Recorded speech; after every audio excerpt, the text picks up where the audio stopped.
right, y'all. Welcome to the Scott Horton Show.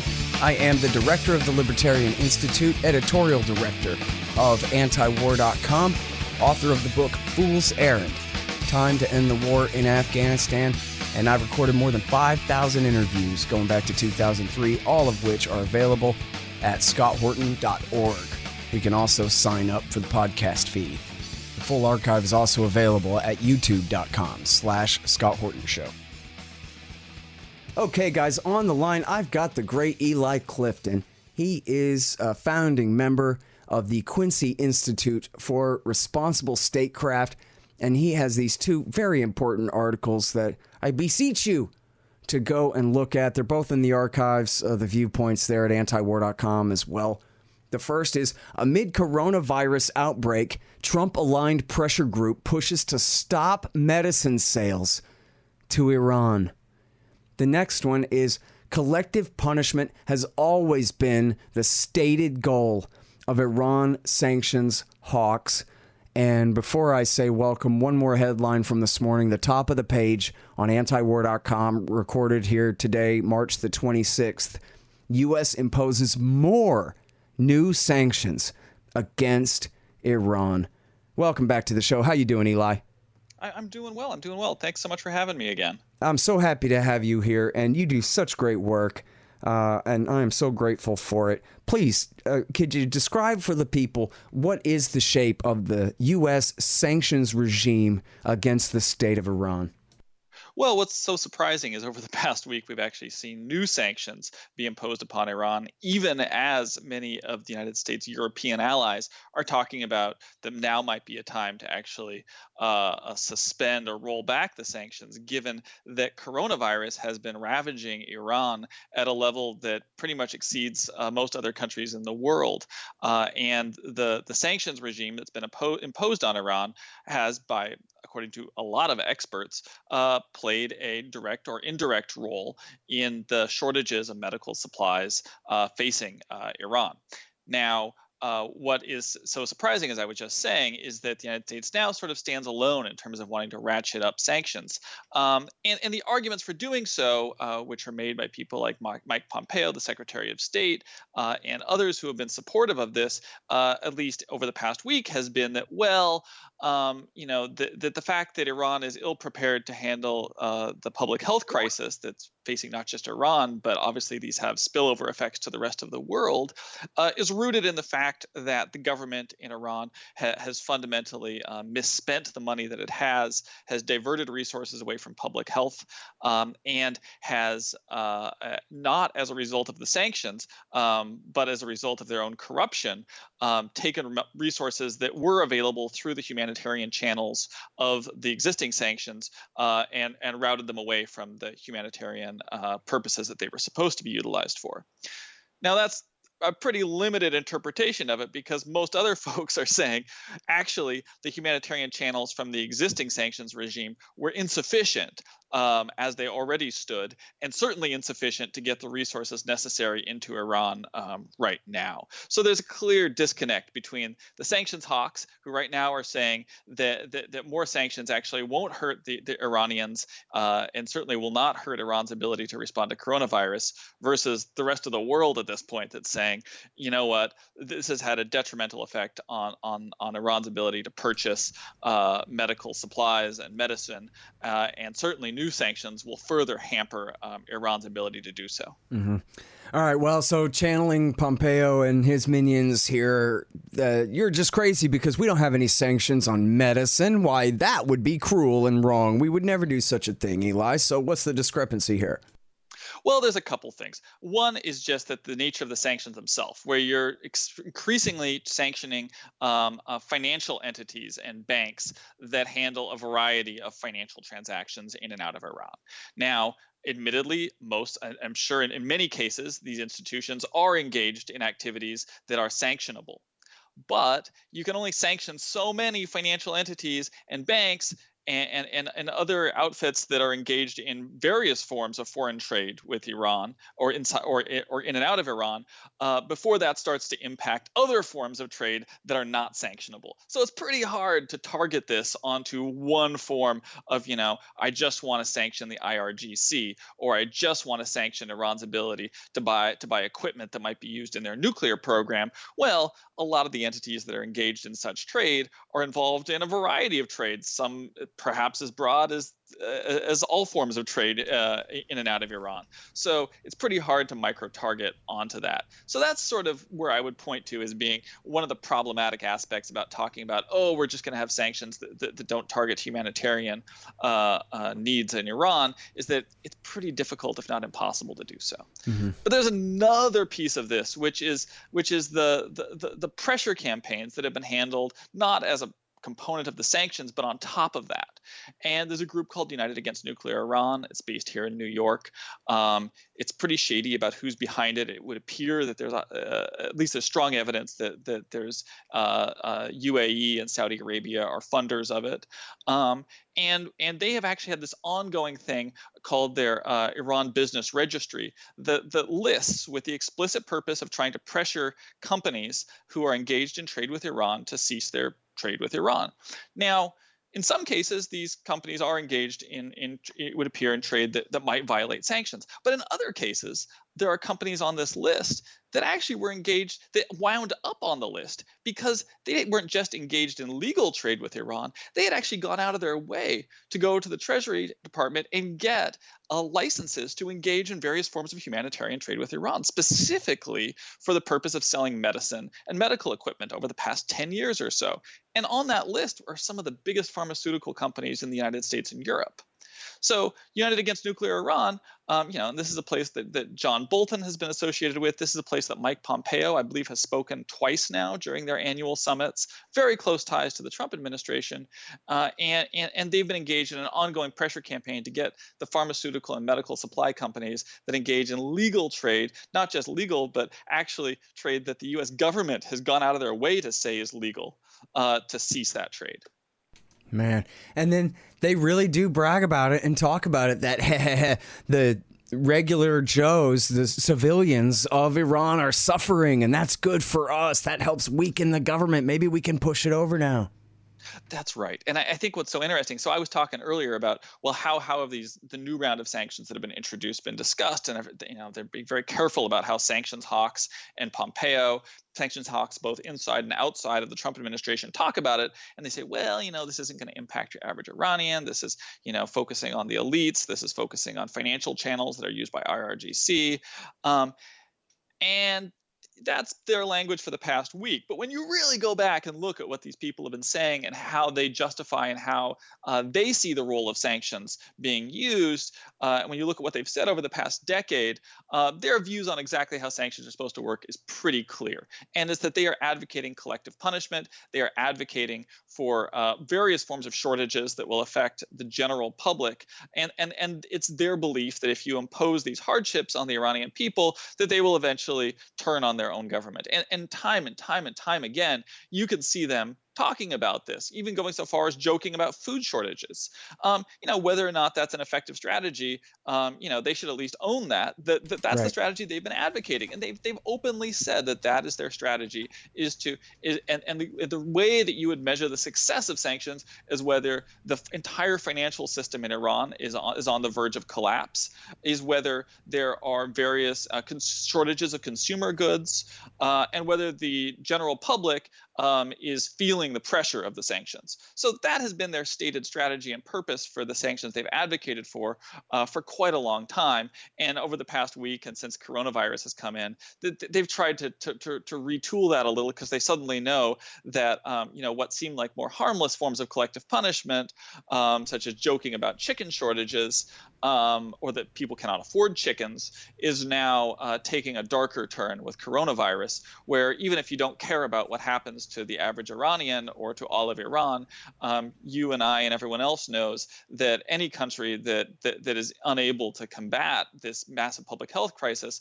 well, that's going to have spillover effects into the rest of the world, because while you might be able to cut off Iran's from the global financial system, you're not able to cut out just the movement of people across borders, and that's going to have severe ramifications for the rest of the world. Yeah, well, and what people like Mark Dubowitz, out of official power over there at the Foundation for Defense of Democracies, and his colleagues say, that's one thing, but Mike Pompeo is actually the Secretary of State, and he does know exactly what he's doing, and I'm not exactly certain about all of his quotes on Iran, but it's no different than what he said about North Korea back a year or so ago, when a boat washed up on the shore in Japan with dead North Korean fishermen on board, maybe just one dead old North Korean fisherman, and he laughed about it and said that this is proof of the success of our sanctions. Look at how desperate the people of North Korea are. It's working. Yeah, well, actually, Pompeo has said something pretty close. But now he didn't say that over the past week, because that's now suddenly not an acceptable thing to say when you're facing this global health crisis. But he did say this. He said the leadership has to make a decision, the leadership of Iran, that they want their people to eat. They have to make a decision that they want to use their wealth to import medicine and not use their wealth to fund Qasem Soleimani's travels around the Middle East with causing death and destruction. Okay, so he thinks the responsibility lies on the leadership in Tehran.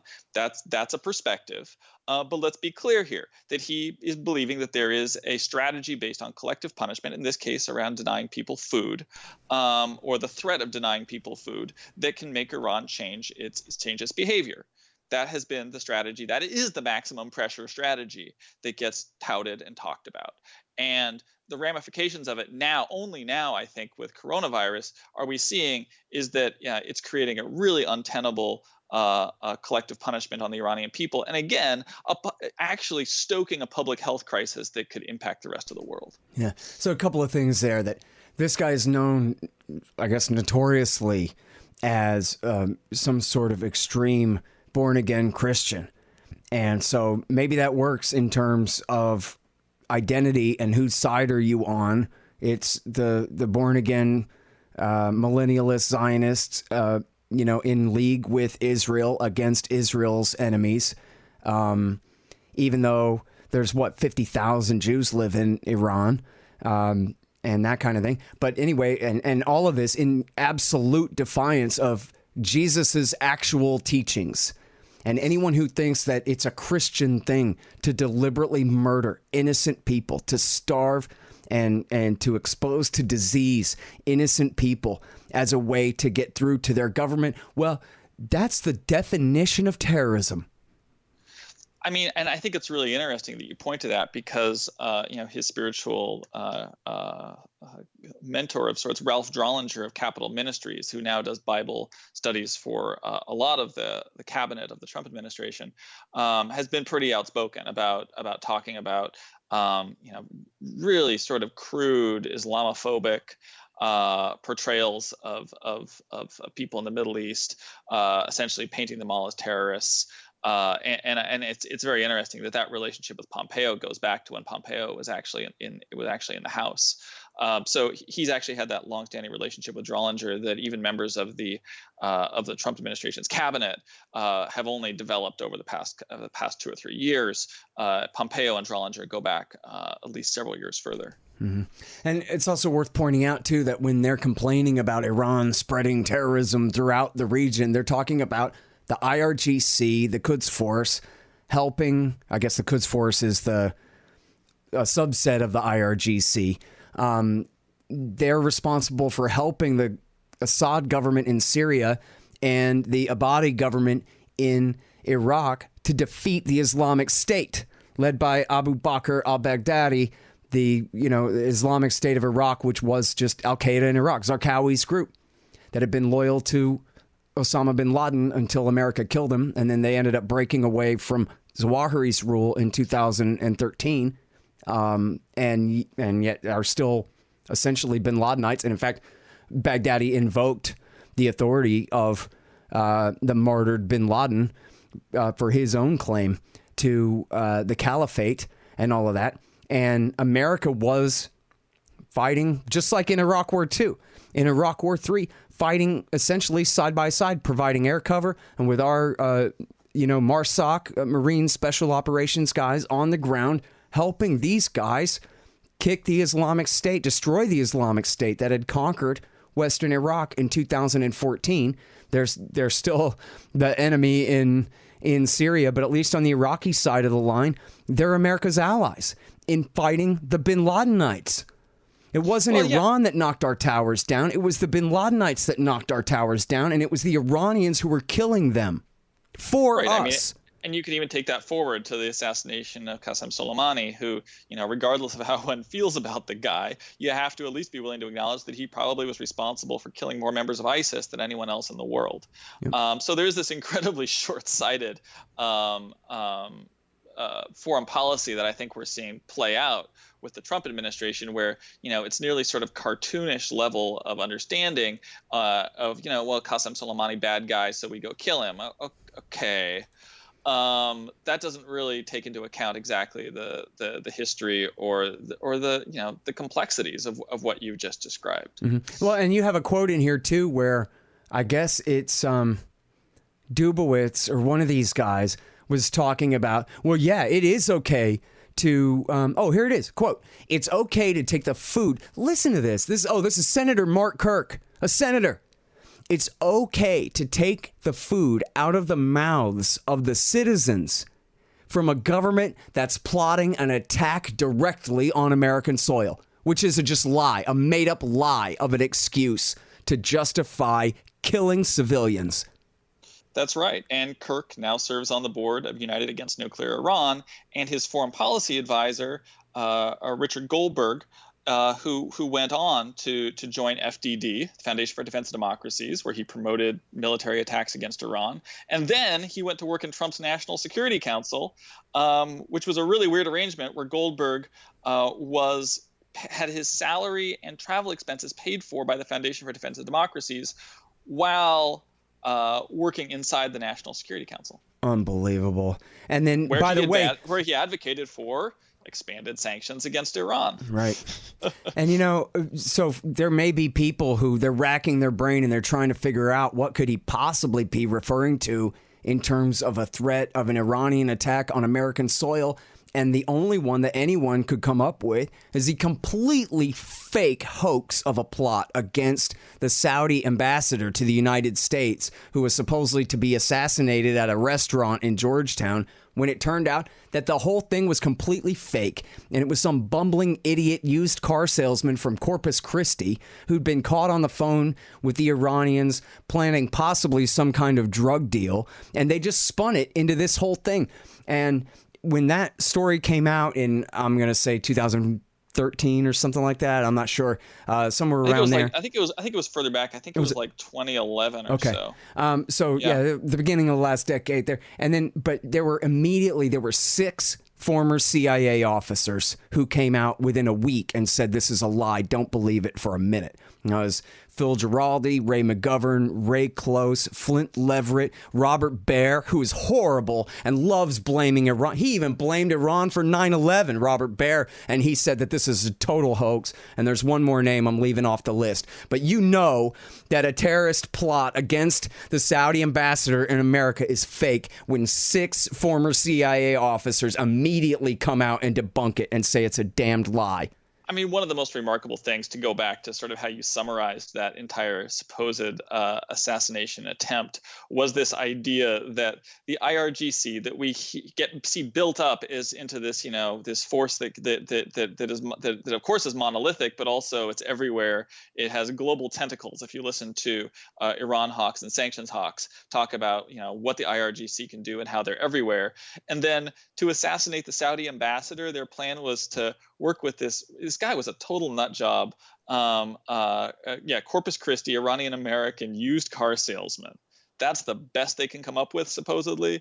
I mean, this doesn't actually pass the laugh test. Well, and the ambassador at the time was just some peon. He wasn't even a member of the royal family. He was just some guy who is not worth killing and starting a war. Like the Iranians are going to blow up a restaurant in Georgetown, and America, even under Barack Obama, wouldn't just fly B-52s from Missouri straight over Tehran to teach them a lesson about that. Give me a break. Right. I mean, yeah, you're right. Stupid lie. And the justification for it, supposedly, again, the Iranians' great strategists. Come on. You're going to blow up a restaurant in Georgetown? And that's all they got. They don't have another fake excuse. All they can do is complain that the Iranians kill al-Qaeda in Syria and our government still favors al-Qaeda in Syria. How dare they? I hear you. Yeah.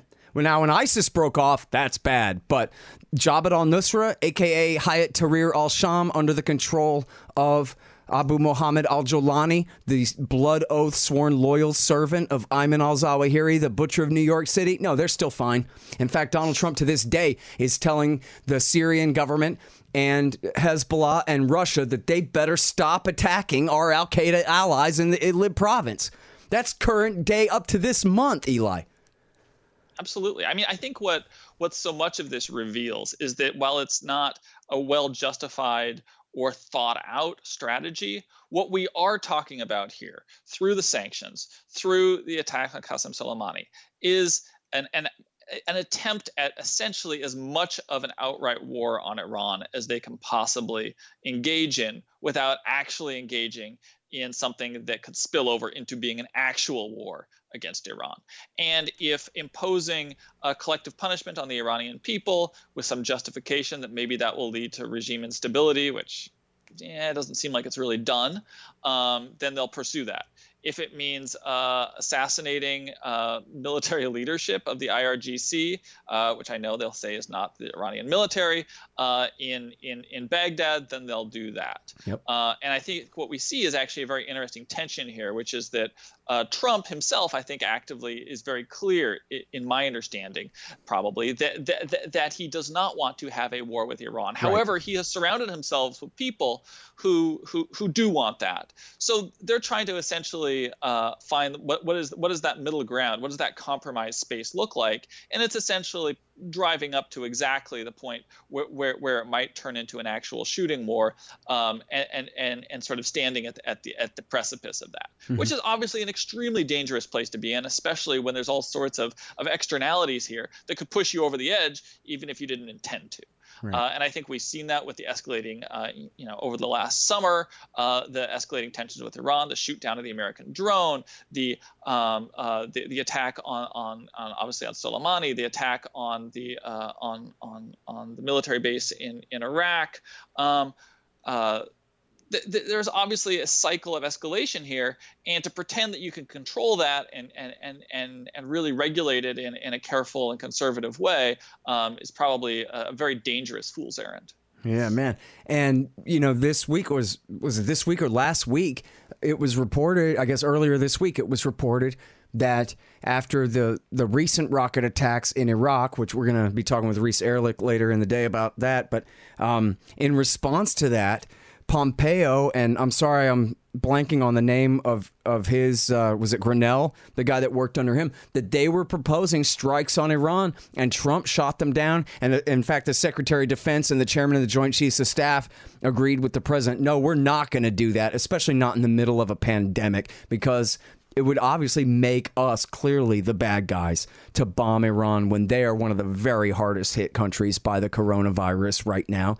And after all, just because some liar says that every time a Shiite goes to the bathroom in Iraq, it's at the behest of the IRGC, that doesn't make it true at all. This is true. I mean, and this is a common misnomer, right? It's that anything that's conducted by Shiite, let alone a Shiite militia inside Iraq, is orchestrated and directed by someone in Tehran. Now, are there connections between Shiite militias and Iran? Sure. Does that mean that they have day-to-day operational control? No, it doesn't. And that's a very dangerous situation when you start to assign that degree of responsibility excuse me, to folks in Tehran for the activities of people that may or may not be coordinated and may or may not be something that is actually directed by the government in Tehran. Yeah, and shades of 2007 when Dick Cheney was pushing so hard for strikes against the IRGC in Iran for their alleged role in sabotaging America's plans in Iraq, even though it was Cheney and Rumsfeld who put the U.S. Army at the beck and call of the Bata Brigade, at the service of the IRGC and their proxies there. But never mind that. But it came down to George W. Bush and his cool, patient wisdom deciding that he was done listening to Dick Cheney and no, he was not going to expand the war into Iran. And now here we are relying on Donald Trump himself to tell his Secretary of State, no, we're not going to do this.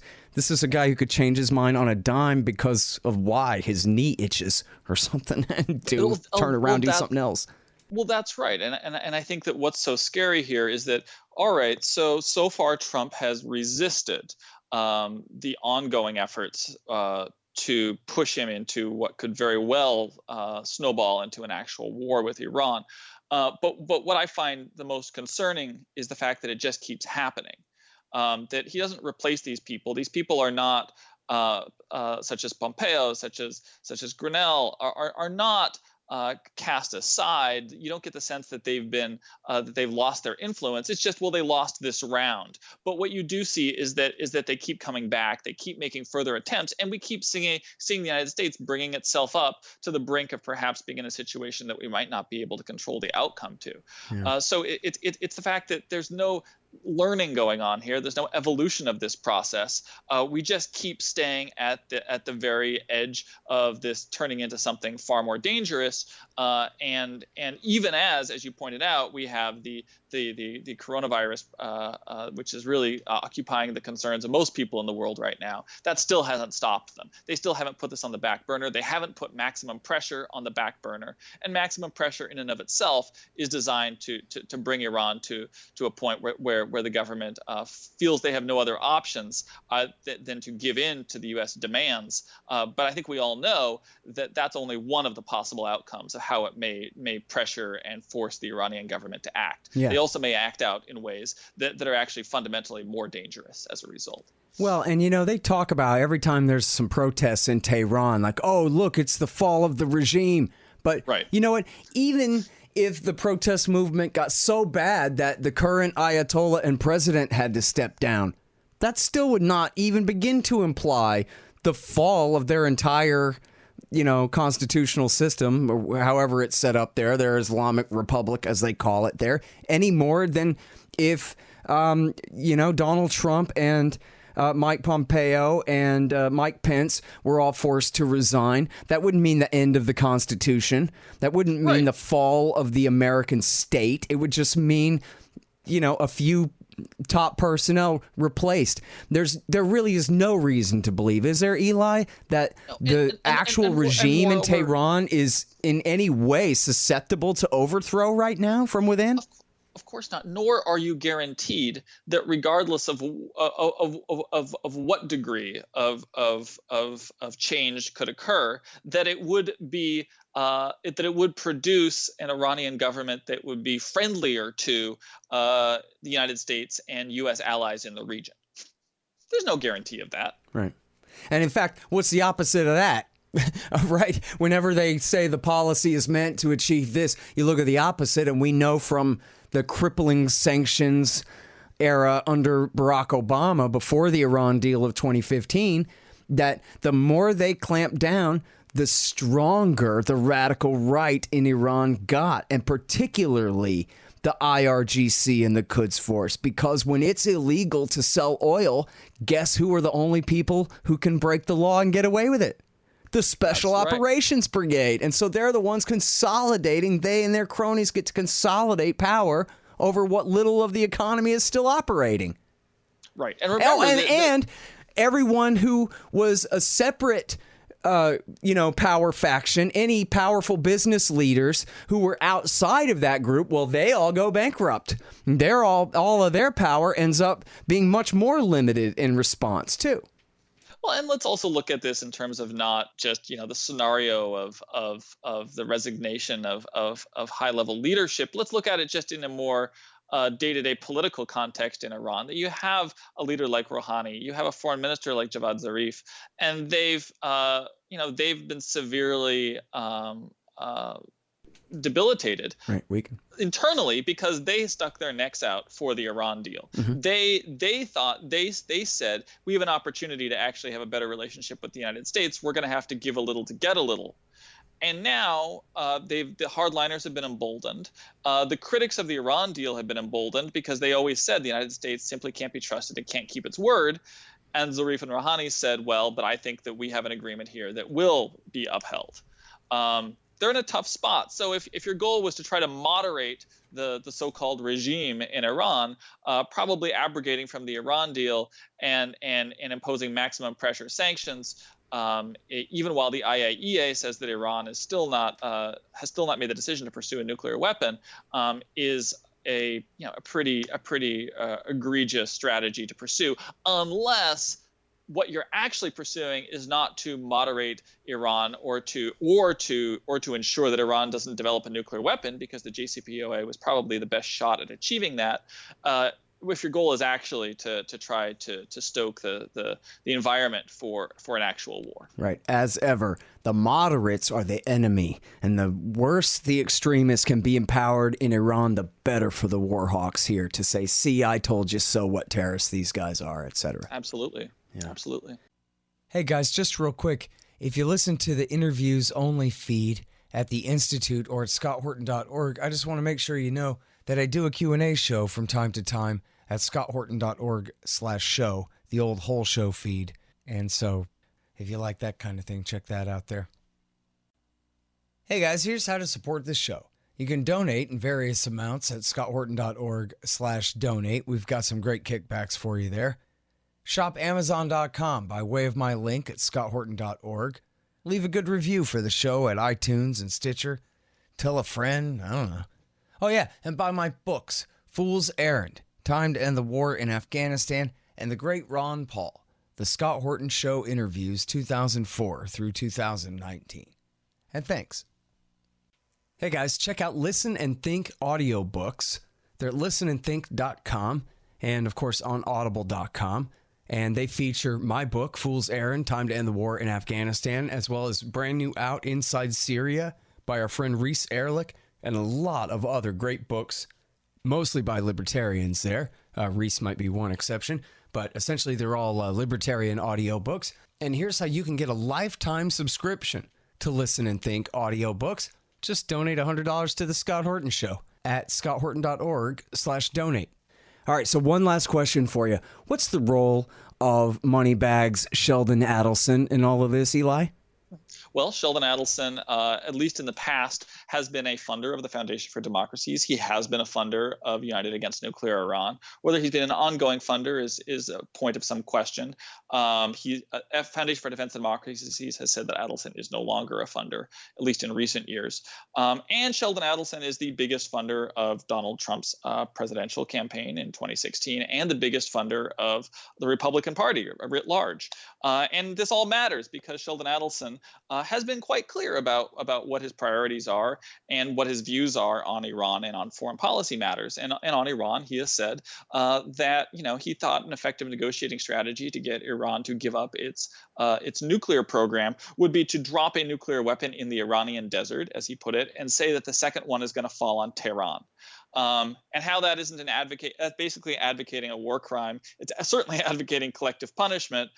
Fortunately, the Trump administration has not pursued that strategy exactly, but I think it tells you who's whispering in Trump's ears, who's telling him what their priorities are, and you better believe that Trump is going to need Adelson's money again as he draws closer to the election. So I think this is somebody that Trump and the GOP has to listen to very carefully. And this is somebody who has openly said that one of their top priorities is U.S. policy in the Middle East, specifically as it relates to Israel, and that he believes that essentially that Iran should be wiped off the map, or at least threatened with that. Yep. All right. Well, we're all out of time here, but I want to thank you so much for your great work and your time again on the show, Eli. I really appreciate it so much. Thanks so much for having me.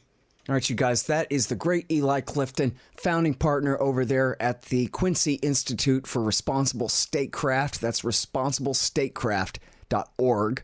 And here's two very important ones for you. Amid coronavirus outbreak, Trump-aligned pressure group pushes to stop medicine sales to Iran.